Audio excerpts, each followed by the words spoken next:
tell me about the Zine Pavilion. It's so nice that it's kind of getting like recognition in libraries.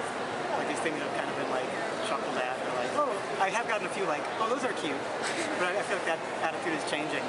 So I've been tabling here with my zines, just trying to get them out there and trying to. A lot of people come by and don't know what zines are, and I've been really excited to tell people my opinion, my view of what they are.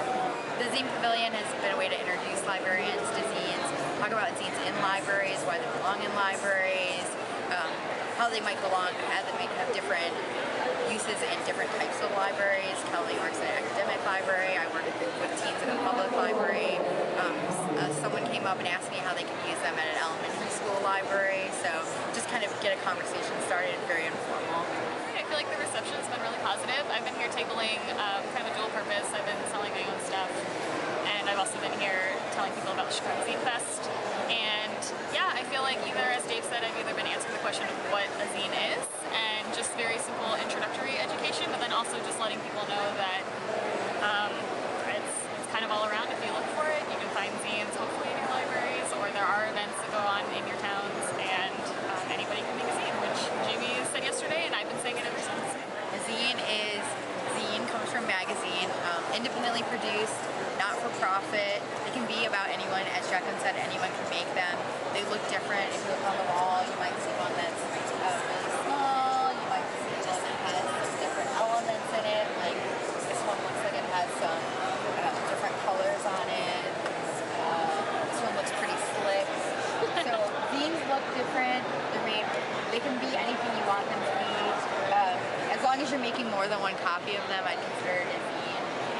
People don't do these for money. It's more just for the love of creating, communicating, some information that you might not be able to get from traditional or more formal types of media. Both Jaclyn and Dave make a type of zine that's called a perzine, a personal zine, so they usually have personal narratives, but that's just one type of zine.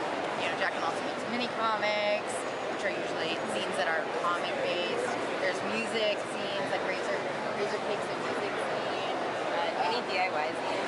Yeah, there's a lot of zines about identity, like Suzu is about racial identity, political zines. I remember when I got started, there was a zine about cereal box tops, someone who collected them. So the reason people made zines is because they started making zines is because they couldn't find a community, local community, to talk about their interests or talk about their lives. So they wanted to reach out and find someone who did. Yeah, so zines should be in libraries because they represent perspectives and topics that aren't covered in other forms of media, and also because they're direct from the source, so they're not filtered in the ways that other forms of media are, and because they're so fun. I think that zines belong in public library because it shows that we're really talking about user-created content, and this is a direct, someone came to the zine cataloging workshop we had, and they were just doing genealogy, and they were like, this would be a great thing to have. There's some zine libraries, such as the Read Write Library here in Chicago, which does site-specific zines and underground publishing. I think that it's something that can get people excited about coming to the library. It's great programming for a lot. It seems like to get really focused on children and teens, but I think that it can be for anyone. Seniors want to tell their story. It's kind of like StoryCorps on a piece of paper.